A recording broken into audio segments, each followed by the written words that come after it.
Titanic की सयाहत ने 5 सयाहों की जान ले ली। 5 रोज से जारी ये खदशात तल्ख हकीकत बन गए। आबदोज़नुमा में समंदर की तह में जाने वाले तमाम अफराद को मुर्दा करार दे दिया गया। रिमोट कंट्रोल्ड आबदोज़ के जरिए टाइटन का लैंडिंग फ्रेम और पिछला हिस्सा मिलने की तस्दीक। लाशों का पता ना चल सका।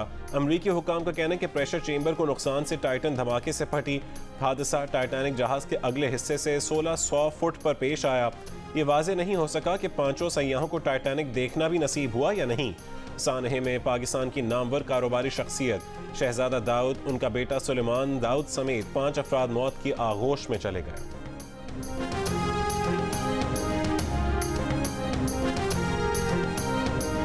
फैमिली ना बस इमेजिन भी नहीं कर सकते होते फ्रेंड्स और फैमिली दे उत्ते की बीतन दिया होना। We are sorry to hear that, it's very saddening. बहुत ज़्यादा परेशान है स्टूडेंट कम्युनिटी भी, ओवरसीज़ पाकिस्तानीज़ भी, शहजाद दाऊद और सुलेमान दाऊद के बारे में। टाइटन हादसे में जहां बहक सुलेमान दाऊद स्कॉटलैंड की यूनिवर्सिटी के तालिब इल्म थे, नागहानी मौत ने यूनिवर्सिटी के तलबा तालिबात को भी अफसरदा कर दिया। असातिज़ा का कहना है कि सुलेमान साइंस और एडवेंचर का शौकीन था।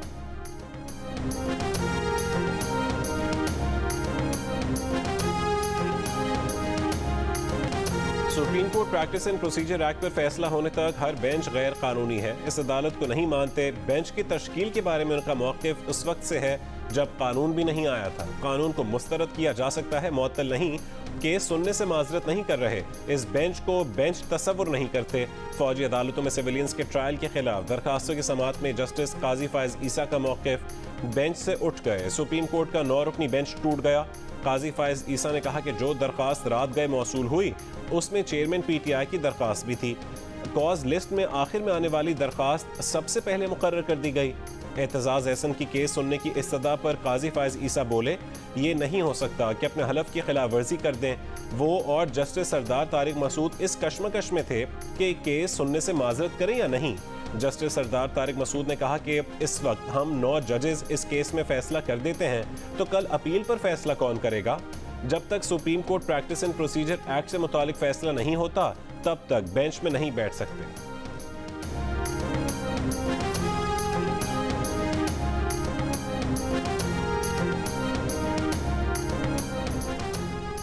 फौजी अदालतों में सिविलियंस के ट्रायल के खिलाफ दरखास्तों की समाअत में जस्टिस काजी फायज ईसा का एतराज़। कहा कि प्रैक्टिस एंड प्रोसीजर एक्ट एक कानून है। आइन सुप्रीम कोर्ट को समाअत का इख्तियार देता है। इससे पहले एक अज़ख़ुद नोटिस उनके बेंच में समाअत के लिए मुकर्रर हुआ। उन्होंने अपने फैसले में कहा कि आइन के आर्टिकल 184(3) में रूल्स बनाए जाएं।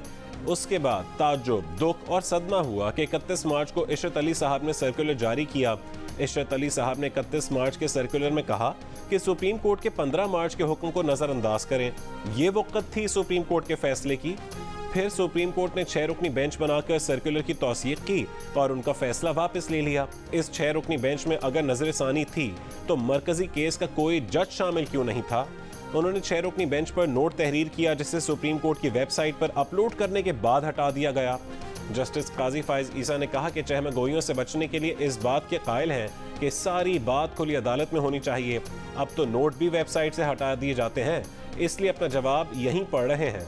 उन्होंने चीफ जस्टिस को लिखा कि नोट अपने तमाम कॉलीग्स को भी भेजा। उन्होंने नोट में कहा कि उनके साथियों ने कानून मुअत्तल करके उन्हें अजीब कश्मकश में डाल दिया है।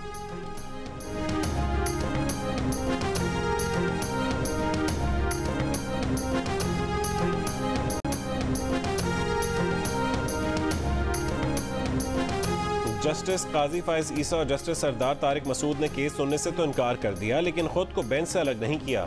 उस पर चीफ जस्टिस ने नया 7 रुकनी बेंच बना दिया जिसमें इन दोनों जजेस को शामिल नहीं किया। फौजी अदालतों में सिविलियंस के ट्रायल के खिलाफ दरखास्तों की समाअत में चीफ जस्टिस पाकिस्तान ने कहा कि उन्होंने भी ये बेंच अपने आइन के तहत हलफ के मुताबिक बनाया। प्रैक्टिस एंड प्रोसीजर एक्ट पर अटॉर्नी जनरल ने कहा कि तरमीम कर रहे हैं। मुमकिन है कि supreme court practice and procedure act पर हुक्म इम्तना खत्म हो जाए। वकील लतीफ़ खोसा ने कहा कि मिलिट्री ट्रायल्स के खिलाफ स्टे ऑर्डर दे दें वरना ये रातों रात सजाएं देंगे। चीफ जस्टिस ने रिमार्क्स दिए कि सर रिलैक्स करें, हम ऐसे स्टे ऑर्डर नहीं देते। मिलिट्री ट्रायल पब्लिक ट्रायल भी नहीं है। मुकदमात का फैसला करने वाले इसी इदारे से ताल्लुक़ रखते हैं। आज़ाद अदलिया का तस्वुर भी इसमें आता है। ये भी देखना है कि सिविल अदालत हो या फौजी, मुलजिम को नुमाइंदगी का हक होता है। अटॉर्नी जनरल अदालत को कल तफसीलात फराहम करें कि MPO, military act, official secret act और पीनल कोड के तहत कितने लोगों को गिरफ्तार किया गया। लतीफ़ खोसा का कहना है कि 4000 लोगों को मुल्क भर से गिरफ्तार किया गया, उनकी तफसीलात फराहम की जाएं। उम्मीद है कि अभी कोई ट्रायल शुरू नहीं किया गया होगा, मजीद समाअत आज होगी।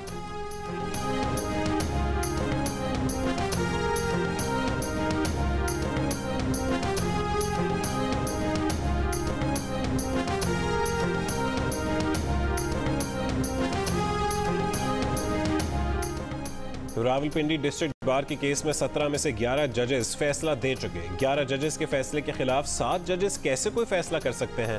सुप्रीम कोर्ट फौजी अदालतों को माजी में दुरुस्त करार दे चुकी है। फौजी अदालतों में सिविलियंस के ट्रायल के खिलाफ दरखास्तों पर समाअत के दौरान जस्टिस याहिया अफरीदी के रिमार्क्स। सलमान अकरम राजा एडवोकेट ने कहा कि सुप्रीम कोर्ट का फैसला आईनी तरमीम केस में था। फौजी अदालतों की मुद्दत 2 साल थी, इसलिए सुप्रीम कोर्ट ने फैसला दिया था। चीफ जस्टिस ने कहा कि 21वीं तरमीम केस में मुल्ज़मान के गठजोड़ का भी जिक्र था। लतीफ़ खोसा एडवोकेट बोले, ऑफिशियल सीक्रेट एक्ट के तहत भी ट्रायल इंसदाद दहशतगर्दी अदालत में होता है। ऑफिशियल सीक्रेट एक्ट का इत्तलाक 9 मई के मुकदमात पर नहीं होता। जस्टिस आयशा ए मलिक ने कहा कि ऑफिशियल सीक्रेट एक्ट का सेक्शन 2D दिफाई उमूर में मुदाखलत पर लागू होता है। ये शिक वहाँ लागू होगी जहाँ मुल्जिम दिफाई इदारे का मुलाजिम हो।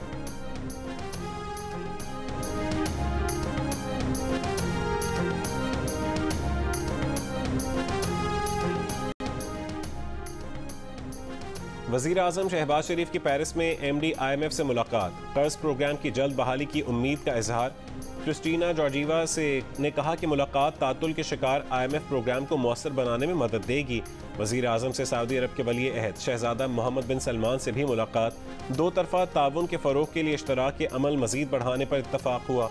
वज़ीर आज़म शहबाज शरीफ की फ्रांस और मिस्र के सदूर और मोहलियात के लिए अमरीकी सदर के नुमाइंदा खुसूसी जॉन कैरी से भी मुलाकात।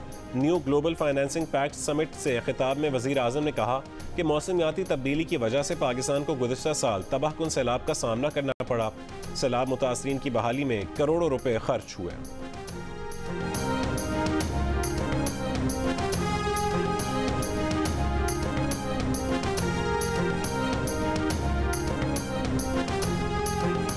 चौधरी परवेज इलाही हमारे पास वापस आना चाहते हैं, लेकिन स्पेन में बैठा शख्स नहीं मान रहा। चौधरी शुजात के बेटे चौधरी शाफी हुसैन की मीडिया से गुफ्तगू। कहा कि चौधरी शुजात और चौधरी परवेज इलाही की मुलाकात मस्बत रही। उन्होंने इलाही 1 साल पहले ही कह चुके हैं कि सियासत अपनी अपनी, खानदान तो हमारा एक है, लेकिन सियासी तौर पर फैसला उन्होंने खुद करना है। परवेज इलाही को मुस्लिम लीग काफ में वापस आने की बाकायदा दावत दे दी। मुस्लिम लीग नून के साथ मुस्तकबिल में सीट एडजस्टमेंट हो सकती है।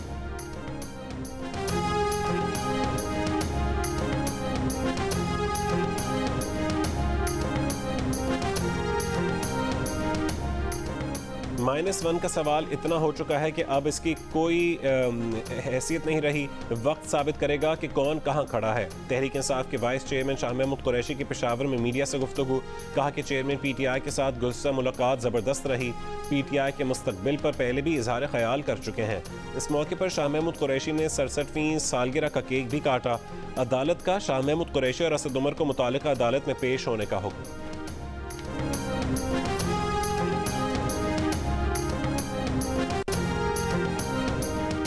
तहरीक इंसाफ के रहनुमा हमायूं अख्तर खान ने PTI छोड़ने का ऐलान कर दिया। कहा क़याम पाकिस्तान से लेकर आज तक उनके ख़ानदान का पाक फ़ौज से लाजवाल ताल्लुक़ कायम है। शहीद अख्तर अब्दुल रहमान जिस फ़ौज के जर्नैल थे उस पर फ़ख्र है और हमेशा रहेगा। तहरीक इंसाफ के जहाज़ रानी के मशहूर वज़ीर ग़ुलाम सरवर खान का जहाज़ भी PTI के हुदूद से बाहर निकल गया। तहरीक इंसाफ सिंध के सीनियर नायब सदर अशरफ जब्बार कुरैशी ने भी अपने ओहदे से इस्तीफ़ा दे दिया।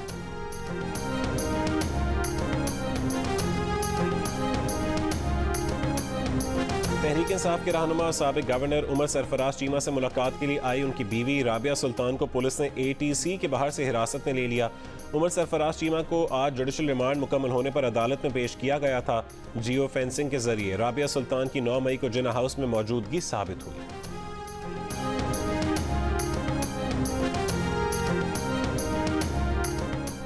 बैरून मुल्क बैठकर सोशल मीडिया पर कौमी सलामती के इदारों के खिलाफ हर्जा सराई करने वाले 361 सोशल मीडिया अकाउंट्स की निशानदेही हो गई।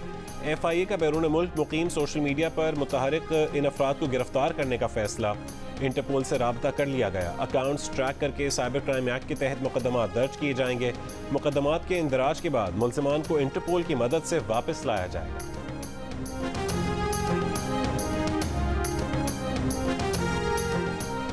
बलूचिस्तान के साबिक वजीर आला जान कमाल भी नई परवास के लिए पर तोलने लगे। पीपल्स पार्टी से राबतों के बाद मुस्लिम लीग नून की चीफ ऑर्गेनाइजर मरियम नवाज से भी मुलाकात कर डाली। सेनेटर अनवारुल्लाह काकड़ भी उनके साथ थे। जान कमाल, नवाज शरीफ और फिर शाहिद खाकान अब्बासी की वफाकी काबीना में भी वजीर थे। अपनी हुकूमत खत्म होने के बाद बलूचिस्तान अवामी पार्टी के सरबरा बन गए। रुकन कौमी असम्बली मलिक सुहेल खान और साबिक MP इख्तियार वली की भी मरियम नवाज से अलग अलग मुलाकातें। रहनुमा से गुफ्तगू करते हुए मरियम नवाज का कहना था कि पाकिस्तान बिलखुसूस बलूचिस्तान की तरक्की नवाज शरीफ के दिल की आवाज़ है। मुआशी बहाली का कौमी मनसूबा तारीखी कदम है। आइंदा इंतखाबात में पार्टी के नजरियाती रहनुमाओं को टिकट देंगे।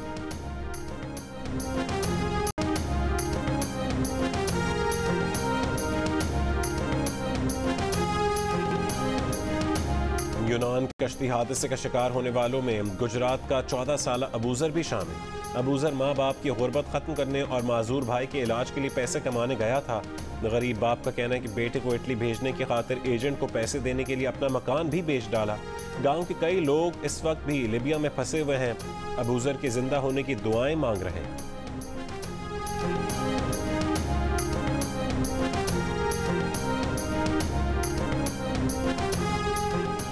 कश्ती डूबने के वाक़े में बचाए गए अफराद में 12 पाकिस्तानी हैं। वाक़े में जहां बहक पाकिस्तानियों की असल तादाद मालूम नहीं हो सकी। तर्जुमान दफ्तर खारजा मुमताज़ जहरा बलोच की ब्रीफिंग। कश्ती हादसे के पीछे कौन था? जिंदा बच जाने वालों से पूछगछ की जा रही है। यूनानी हुक्काम बच जाने वाले अफराद से मुतालिक फैसला करेंगे। कश्ती में सफ़र करने वालों की कोई फहरिस्त नहीं। मीरपुर आज़ाद कश्मीर में इंसानी स्मगलिंग में मुलविस मजीद 2 एजेंट्स गिरफ्तार एजेंट्स की कुल तादाद 15 हो गई। यूनान कश्ती हादसे में अब तक 82 अफराद के हलाक होने की तस्दीक हो चुकी है। 104 अफराद को रेस्क्यू किया गया। कश्ती में तकरीबन 350 पाकिस्तानी सवार थे।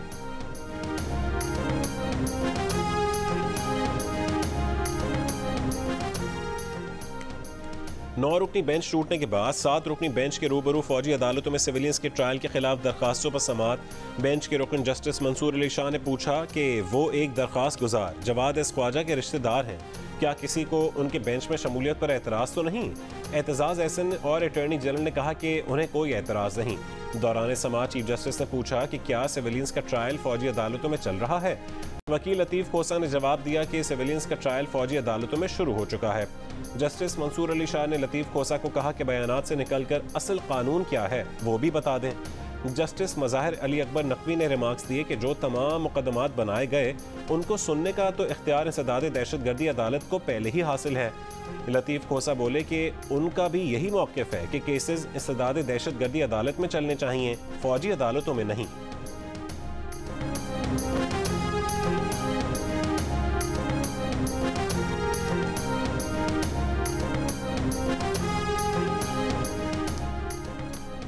हर किसी की निगरानी की जा रही है, टेलीफोन टैप किए जा रहे हैं, सहाफ़ी आज़ाद नहीं है। मिलिट्री कोर्ट्स में सिविलियंस के ट्रायल्स के खिलाफ दरखास्त पर समाअत में चीफ जस्टिस के रिमार्क्स।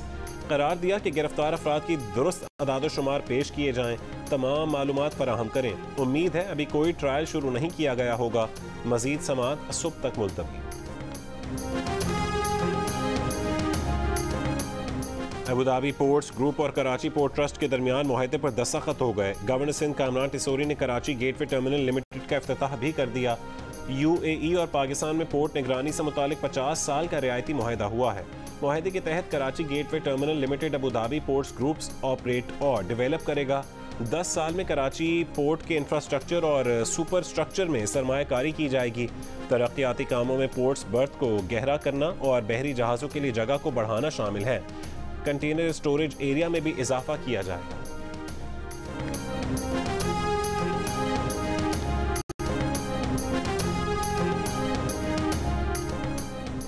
वाशिंगटन में अमेरिकी सदर जो बाइडेन से भारतीय वजीर आजम नरेंद्र मोदी की मुलाकात के दौरान व्हाइट हाउस के बाहर एहतजाज। मुख्तलिफ ट्रकों पर मोदी के खिलाफ नारे दर्ज। सिखों ने इंडिया शेम शेम और गो बैक मोदी के नारे लगाए। ट्रकों पर स्क्रीन के जरिए मोदी मुखालिफ दस्तावेजी फिल्म भी दिखाई गई।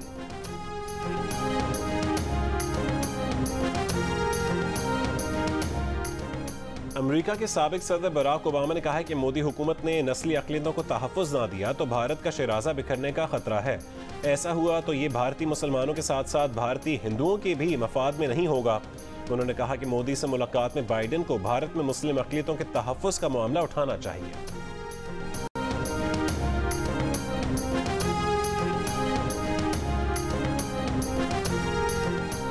फ्रांस में आलमी मालियाती मुआहदे से मुतालिक सरबराही इजलास में वज़ीर आज़म शहबाज शरीफ की आमद तवज्जो का मरकज़ बन गई। बरसात के दौरान वज़ीर आज़म कॉन्फ्रेंस हॉल पहुंचे तो इस्तकबाल के लिए मौजूद खातून ने वज़ीर आज़म पर छतरी तान ली। ताहम अपनी ही धुन में मगन वज़ीर आज़म ने खातून के हाथ से छतरी ले ली। छतरी लेने के मामले पर वज़ीर आज़म और खातून के दरमियान चंद जुमलों का तबादला हुआ, लेकिन फिर वज़ीर आज़म खातून को हैरान छोड़कर आगे बढ़ गए। गैर मुतवक्के सूरत हाल पर खातून पहले झिझकी और फिर बारिश में भीगती हुई वज़ीर आज़म के पीछे पीछे चलने लगी।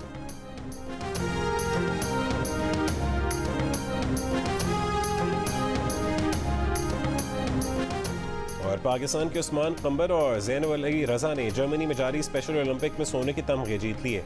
उस्मान कमर ने बुध को रोड साइकिलिंग में भी गोल्ड मेडल जीता था। इवेंट में पाकिस्तान की गोल्ड मेडल्स की तादाद 6 हो गई।